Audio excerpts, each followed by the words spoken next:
안녕하세요. 김태훈의 현명한 투자자 방송 시작하겠습니다. 본 영상에서 다루는 내용은 투자 권유가 아니며 각 개인의 투자 판단에 대한 책임을 지지 않습니다. 별도의 SNS 채널 가입을 유도하거나 투자 권유 및 유료 리딩 서비스를 홍보하는 불법 사칭 계정에 유의하시기 바랍니다.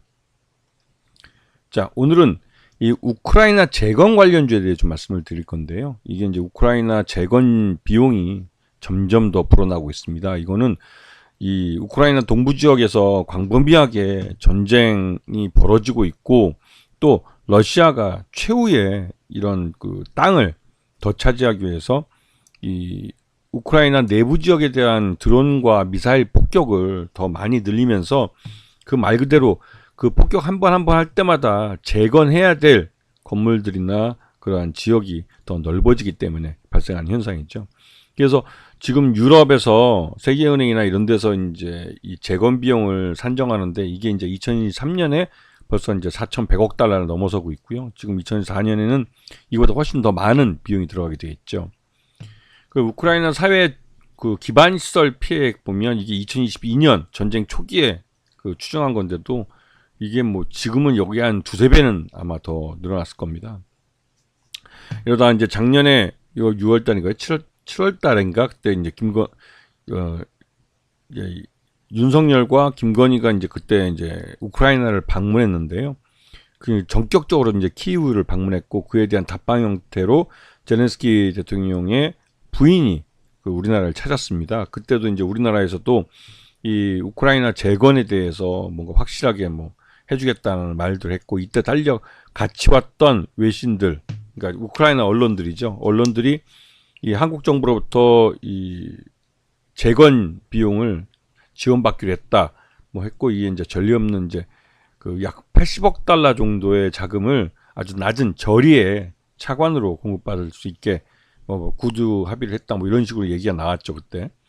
이게 이제 그 우크라이나 쪽에서는 보도가 됐지만 우리나라 쪽에서는 비공개됐습니다. 그래서 우리가 이제 우크라이나에 최대 80억 달러 정도를 지원을 하고, 그 지원한 자금에 대해서는 이제 우리 한국 기업들을 통해서 재건 작업에 쓰겠다 이거죠.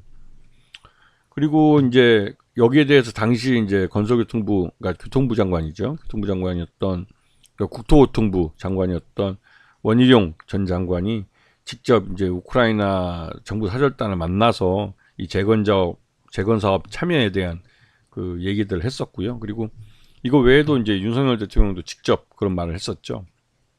근데 변수가 나타났습니다. 변수는 무엇보다도 이제 도널드 트럼프 2기가 시작됐죠. 미국 대선에서 트럼프가 그 재선에 성공하면서 말 그대로 러우 전쟁을 대선 기간 동안, 이 선거 기간 동안 이제 러우 전쟁을 조기에 종식시키고, 당선이 된 직후에는 자신이 이 대통령직을 수행하기 전, 즉 취임하기 전까지 러우 전쟁을 끝냈으면 좋겠다는 식으로 이제 구체적으로 말을 했습니다. 그리고 이 트럼프는 직접 이 우크라이나 제렌스키 대통령과 통화도 했고, 또 푸틴 러시아 대통령하고도 직접 통화를 했습니다. 그러면서 이러한 뜻을 전달해 줬고, 또 한편으로 이제 그 미군이 막대한 화력을 갖고 있는 미군이 유럽에 주둔하고 있다는 사실을 그 푸틴에게 뭐 전달했다는 식으로 이제 보도가 나왔었죠. 근데 러시아 쪽에서는 이러한 보도를 부인했습니다. 왜냐하면 이게 국가적인 자존심이 걸려 있는 문제니까요. 그래서 일단은 그 트럼프 미국 대통령이 요구하는 대로 러우 전쟁이 조기에 종식될 수 있는 분위기를 타고 있다, 이런 말을 할 수 있겠죠. 근데 거기에 대해서 이제 국내에는 이러한 이 트럼프 대통령의 이러한 발언이나 또 이런 실제로 뭐 우크라이나 평화특사를 지명했다는 이런 뉴스들이 나오면서 이 러우 전쟁이 조기에 종전이 될 수 있다라는 기대감이 점점 커지고 있고, 우리 증시에도 그런 관련주 찾기가 활발하게 이루어지고 있습니다.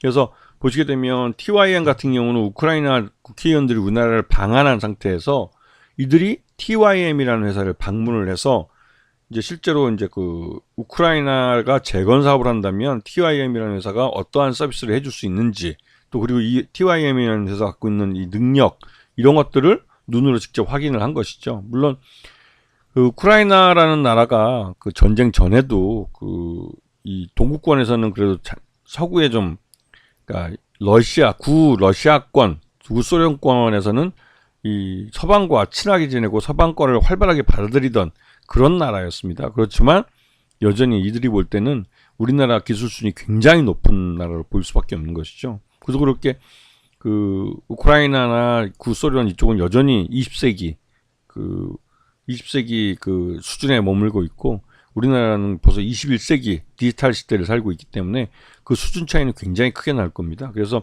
TIM을 방문했던 우크라이나 국회의원들이 대단히 놀랐다는 그런 후문이 있기도 했죠. 그리고 이제 다산 네트워크스 같은 경우 통신 서비스 회사, 통신 장비 회사로 알려져 있는데요. 실제로 통신 장비 외에도 여러 가지 사업을 하고 있습니다. 그래서 이 다산 네트워크스는 이번 기회에 이 우크라이나의 새로운 통신망, 즉 이제 옛날에 우리나라 광통신망을 깔았던 것 같은 그런 통신망을 까는 그런 서비스를 다산 네트워크스가 이제 해줄 수 있다고 나서고 있는 것이죠. 그도 그럴 게 다산 네트워크스로는 이 기존 자신들이 갖고 있던 통신 장비들을 모두 이제 우크라이나 한 나라의 기간 통신망을 깔아주는 데 사용할 수 있기 때문에, 그렇게 되면 다산 네트워크스는 못해도 한 3년에서 5년 정도의 일감을 한꺼번에 갖게 된 거고, 우크라이나라는 국가가 우리나라의 넓이보의 몇 배가 됩니다. 그러다 보니까 그 넓은 국토에다가 이 통신망을 새로 깔아야 되는 거기 때문에 굉장히 큰 사업이 되겠죠. 이거는 다산 네트워크스가 아니라 다른 그 유럽의 이런 통신 서비스 회사나 이런 데가 이 사업을 수주하면 결국은 그 일을 맡아서 하는 건 다산 네트워크스 같은 하청업체들입니다. 그래서 그 다산 네트워크스가 수주를 해서 하면 마진이 더 남는 것이고, 이 유럽 국가의 유럽의 이제 그 통신회사가 이 수주를 해서 하청을 주면 그 하청비만큼 또 수익이 남는 것이죠. 그래서 그 사이즈가 뭐 말 그대로 수주해서 얼마만큼 수익이 더 많이 남고 덜 남고 이 차이일 뿐입니다. 자, 그리고 HD 현대건설기계도 우크라이나 정부 대표단이 우리나라 방문했을 때 건설기계들을 직접 보여주면서 이러한 건설기계들을 이용해서 우크라이나를 재건할 수 있다는 걸 이제 보여줬죠. 그래서 이 우크라이나 인프라부 같은 이런 정부 관료들이 직접 우리나라에 와서 이 기업들을 다 탐방을 하고 실제로 자신들이 재건 사업에 들어갈 때 도움이 될 수 있는 기업들을 찾는데 직접 발로 뛰고 있습니다.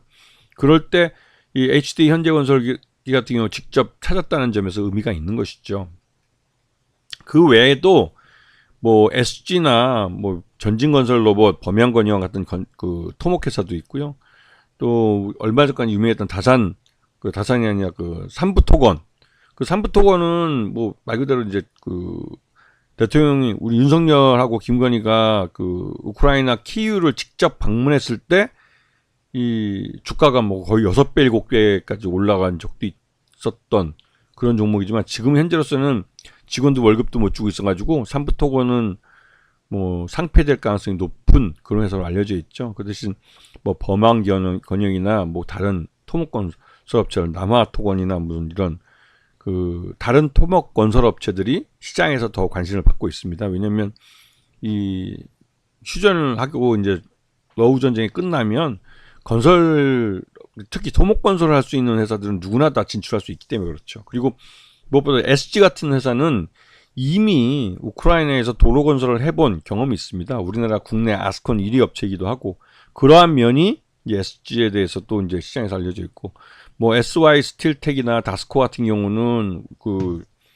임시주택 이런 것들을 짓고 있기 때문에 그런 면에서 이제 시장에서 이제 다스코의 이런 그 전쟁 그 이재민이라고 할까요? 전쟁 난민들을 위한 임시주택을 건설하는 사업을 또 할 수도 있고, 이런 면에서 하여튼 우크라이나 재건 사업은 우리 국내에서 진출하고 싶어하는 회사는 굉장히 많습니다. 근데 문제는 이 우크라이나에 진출하는 데 있어서 EU나 그 실제로 이 우크라이나 정부로부터 발주를 받아서 그 발주를 수주해서 그걸 재하청할 때 우리나라 기업들이 그걸 많이 받을 수 있다는 것이죠.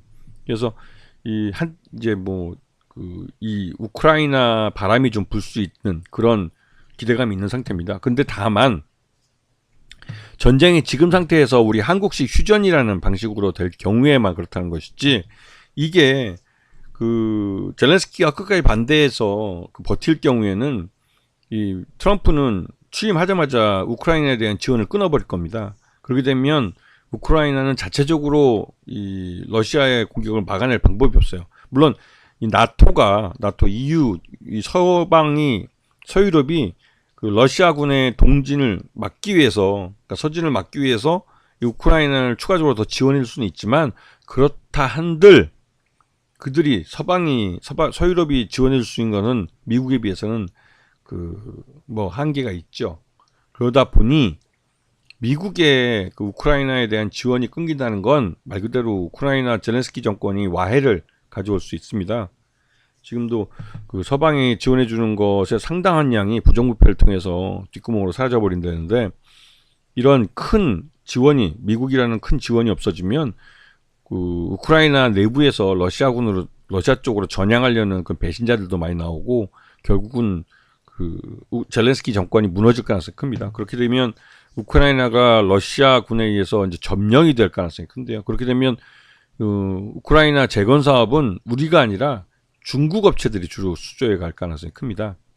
지금도 러시아군이 점령한 지역에 대해서는 북한은 근데 기술력이 없기 때문에 주로 사람들을 이제 거기다 이제 뭐 파견할 가능성이 크고요. 중국 기업들이 대부분 다 이제 러시아가 그 점령한 우크라이나 지역에 대한 재건은 이 중국 기업들이 할 가능성이 크죠.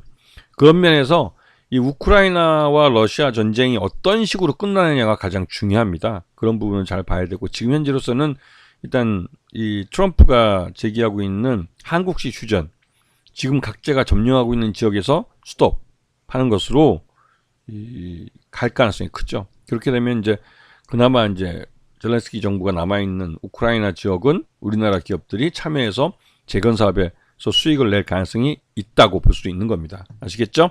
자, 오늘 방송 여기서 마치겠습니다. 감사합니다.